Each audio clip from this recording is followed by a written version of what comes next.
Hoy es el Día Mundial o el Día Internacional, como quieran rotularlo, de la audición. Y esto se marca especialmente en el calendario mundial para concienciar o concientizar sobre cómo prevenir la sordera y la pérdida de audición, obviamente tratando de promover la salud auditiva. Y nos recorre hoy una pregunta, así como envejece todo nuestro cuerpo, nuestras células epiteliales, la audición, la capacidad de escuchar, de oír, ¿también envejece? Vamos a hablarlo con un especialista, con Fabricio Gianardi, que es siempre fuente de consulta para nosotros, otorrino laringólogo. Fabricio, ¿cómo estás? Buen día. Ah, lo estamos viendo, pero no escuchando, Fabricio. Ahí estamos mejor. Ahí sí, ahí sí. Bueno, excelente.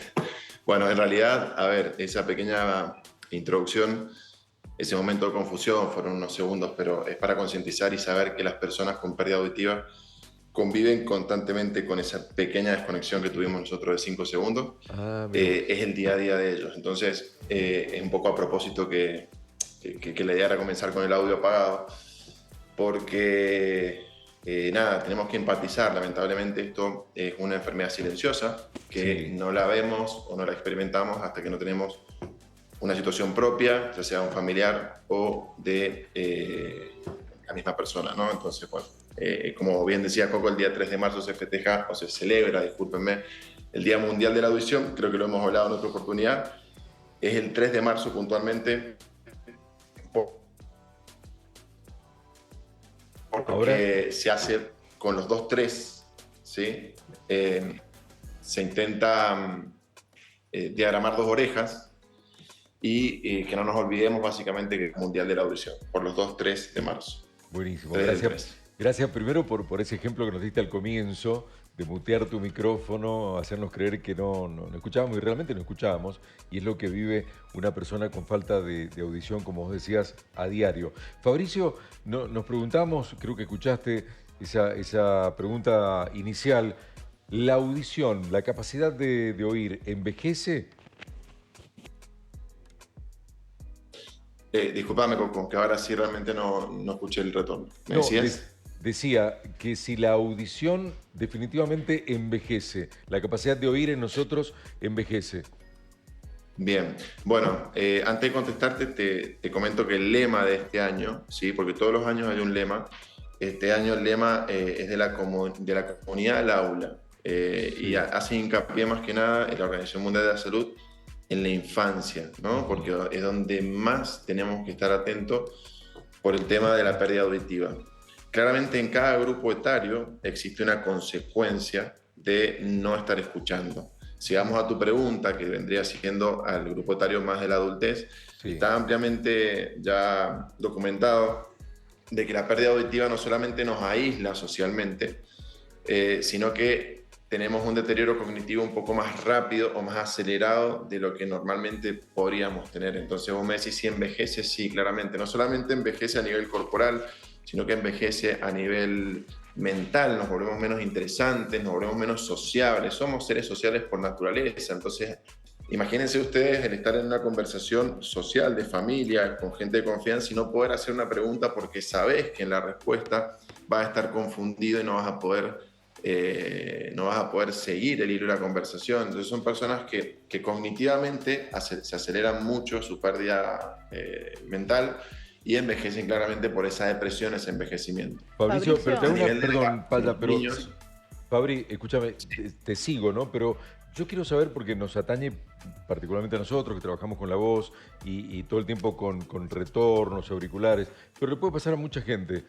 ¿La audición envejece, insisto, la capacidad de oír, envejece naturalmente o es porque sometemos el oído a impactos sonoros que no son convenientes? Exceso de volumen, ruidos excesivos en la vía pública. Quiero saber eso bien. puntualmente. En realidad, normalmente en cada grupo etario tenemos como un factor de riesgo, si lo queremos llamar así, ¿sí?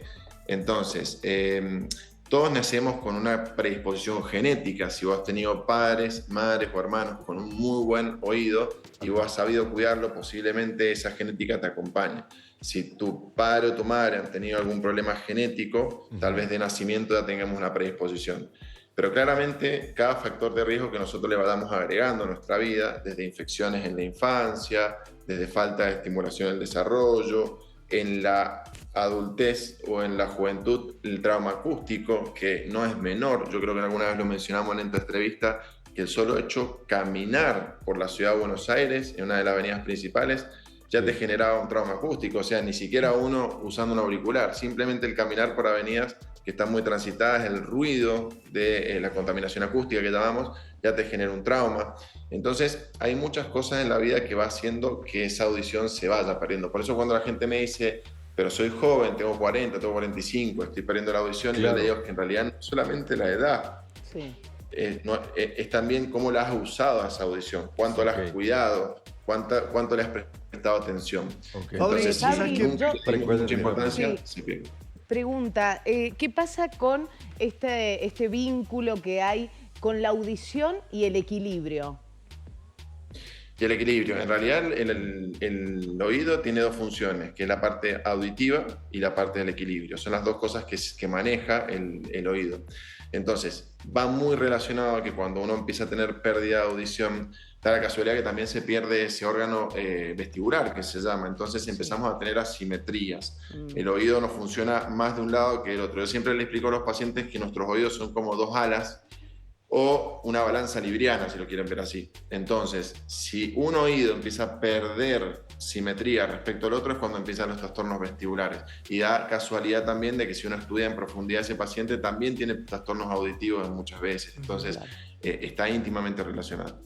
Fabri, te hago una consulta. Vos sabés que a mí me llama mucho la atención cuando voy a recitales al aire libre y demás, y veo familias con pequeños, digo, recién nacidos, muy chiquititos, exponiéndolos a 110 decibeles, una locura. Digo, hay un total desconocimiento del daño que se le está produciendo a ese pequeño por estar en ese tipo de cosas. ¿A partir de qué edad uno puede ir a este tipo de eventos? ¿Qué precauciones debiera tener? Más que nada por los chicos. En realidad está muy bien tu pregunta, Rodo. No sé si hay una edad en la cual yo te diga, bueno, ahora te permito que vayas a un recital al lado de un parlante y te pongas. Sinceramente, no es recomendable nunca exponerse a ruidos, como decías vos, de ciertos decibeles, porque genera daño auditivo. Lo que pasa es que en una edad más infante, si le queremos llamar así, tenemos un desarrollo en proceso. Si nosotros lastimamos ese desarrollo o en algún momento lo frenamos, ya sea por alguna cuestión de un trauma acústico, de una infección, de un diagnóstico tardío, le estamos sacando muchas posibilidades a ese niño. Es como la visión, digamos. Tenemos una edad en la cual tenemos un desarrollo muy importante. Yo les diría que por lo menos es hasta los 7, 8 años. Entonces, es donde más tenemos que estar arriba, es donde más tenemos que hacer prevenciones escolares, es cuando vas a ver que te hacen en la escuela llevar a tu hijo todos los años al otorrino para que mete la oreja, porque es un momento muy importante de crecimiento auditivo. Después, nunca te recomendaría que te pongas al lado de un parlante de 150 decibeles, pero entiendo que esos son traumas acústicos aislados y que si eso va a ser eventual en tu vida, puedes tener alguna recomendación para esa noche. ¿Qué pasa con las personas? Sí, perdón. Las personas adultas, digo, que están expuestas en su trabajo a grandes sonidos y cuestiones que pueden ser hasta perturbadoras. En un momento decir, tengo una máquina al lado mío que las 8 horas de trabajo está al lado mío y genera ruido. Digo, ¿qué pasa con esto del uso de los tapones de seguridad? ¿Sirve o no sirve? Bueno, eso pasa muchísimo, lo que estás preguntando, y está dentro de las leyes laborales. O sea, justamente la gente de seguridad y higiene se tiene que fijar cuánto es el tiempo de exposición que hay ahí. Hay ingenieros sonoros donde ven cuánto es los decibeles que ese trabajador se va a exponer y en base a eso qué tipo de protección auditiva va a necesitar para estar ese tiempo. Lógicamente que los protectores auditivos vienen desde los más básicos que pueden conocer ustedes, que son los tapones que se pueden poner localmente, hasta vienen copas con sonido invertido, es decir, que anulan totalmente el ruido. Eso va a depender del tipo de exposición que vos tengas que utilizar y el tiempo de exposición, es decir, la cantidad de decibeles.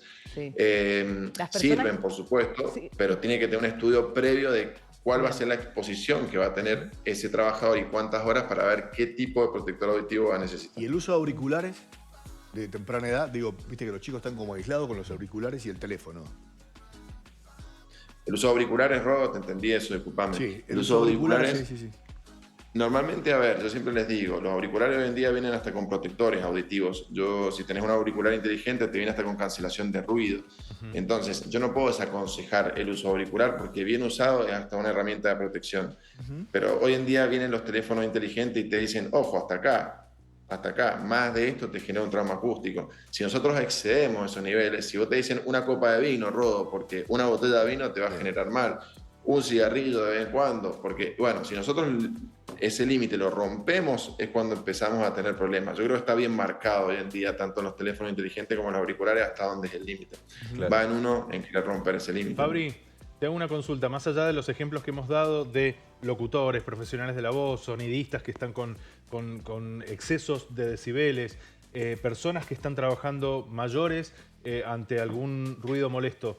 Para la gente común y corriente, si tuviéramos que medir la edad de nuestro oído o la edad o envejecimiento de la audición, ¿hay alguna posibilidad de hacerlo? ¿Recomendás hacerlo? ¿Hay algún tipo de cosa que tengamos que hacer para cuidarla de por vida, más allá de la cuestión etaria? Bien, perfecto. Mirá, justamente tu planteo es el que se está haciendo a nivel mundial. Uno dice, ¿por qué estamos fallando tanto y por qué estamos llegando tan tarde al paciente? Primero, lógicamente, es porque el paciente es algo un tabú todavía. Lamentablemente, mucha gente antes usaba un anteojo y el paciente recibía bullying en el aula. Hoy en día ya no, pero con un auricular o un audífono sí, o me refiero a un audífono para uso. Entonces uno dice, bueno, primero sí, concientizar a la población. Y segundo, ¿qué podemos hacer para que el paciente en casa haga una autoevaluación? Y como te decía, hoy en día los audífonos, está bien que son algunos audífonos, pero dentro de breve va a ser varios audífonos. Por ejemplo, en varias marcas conocidas, tiene la posibilidad de hacerse una audiometría con el mismo teléfono. Entonces, uno se pone los auriculares y te da la posibilidad de hacerte una audiometría, un autochequeo, y te dice simplemente si tenés una pérdida de audición leve, moderada, severa, o que tenés que ir al médico o estás bien, digamos, para tu rango etario. Entonces ya empieza a aparecer tecnología que te empieza a ayudar desde casa, desde el teléfono, de tu mano, para saber simplemente si mereces una consulta. Eso sería algo tecnológico. Y después, lógicamente, es lo social. O sea, yo creo que en cada casa, en la familia, primero, si uno no se da cuenta, la familia se da cuenta primero. Te dice, no me escucha, no me entiende. Claro. Hay que repetirle varias veces las cosas. Y eso ya es un primer llamado. En eso íbamos a caer para el final, Fabricio. Dame 2 o 3 características o detalles que tengo que tener en cuenta para decir, estoy teniendo problemas de audición, voy a tener que ir a que me vea. Ya está quizá hecho el daño, pero ¿qué cosas me marcan que debo ir al otorrino para revisar mi audición? Bien, bueno, preventivamente, Coco, si yo sé que soy un paciente que está expuesto a situaciones laborales, como les pasa a ustedes tal vez, o a alguien que trabaje con ruido, es fundamental hacerse un chequeo sin tener ningún síntoma. Si yo ya sé que estoy expuesto al ruido. Si sin embargo no estoy expuesto al ruido y quiero saber, normalmente la primera alarma es que podemos empezar teniendo un ruido, como un pequeño tinnitus, que lo hemos hablado en alguna otra oportunidad. Sin necesidad de perder audición podemos tener un ruido, ese es otro mecanismo. Otro mecanismo es que tengamos dificultad en ruido, es decir, yo tengo una charla, una conversación en un café y me cuesta, en mi casa no, en silencio con otra persona no, pero con ruido de fondo sí. Ese es otro motivo por el cual podemos adelantarnos a un problema. Y lógicamente cuando ya el ambiente social, tal vez vos te das cuenta con un familiar tuyo que no se integra socialmente, que se está retrayendo, que no está participando en las conversaciones, que se aísla socialmente, eso también es un motivo de ayudar a un tercero, no tiene por qué ser la misma persona. ¿Te asumo un datito más? Sí. Generalmente cuando en una casa gritan mucho es porque hay problemas auditivos. Claro. Digo, esa es una alarma que se enciende cuando una persona alza demasiado la voz es porque hay problemas auditivos. Tengo una última pregunta para Fabricio. ¿Puedo? Digo, ¿qué pasa con el uso del hisopo? Que muchas veces digo, no estoy escuchando muy bien, no pasa nada, tendré un tapón, digo, y uno usa y recontra usa los hisopos. ¿Qué pasa con esto? Bueno, el hisopo es algo que nosotros lo tenemos recontra prohibido, ¿sí? Bajo todos los conceptos. No, yo le digo siempre a la gente, la cera tiene la mala suerte de tener color. porque si la lágrima tuviera color, estarían los oftalmólogos dando estos consejos de que la gente no se esté limpiando las lágrimas porque se lastimaría el ojo. Entonces, no se usa el hisopo adentro del oído, está hecho para los pliegues, para alrededor, pero no para adentro. En algunos países directamente se ha desaconsejado la venta. Está prohibido. Entonces, claramente nosotros no lo aconsejamos. Yo les he dicho en otra oportunidad en entrevista con ustedes que si quieren hacerse una autoevaluación, por ahí se pueden comprar como un otoscopio digital, que son económicos, que uno puede mirarse dentro del oído, inspeccionar y con un rato con eso jugar para ver cómo está su oído, pero no colocarse absolutamente nada en el oído, ni un hisopo, ni fuego, ni lo que nada, porque también están los conos de fuego que son bastante famosos. Sí.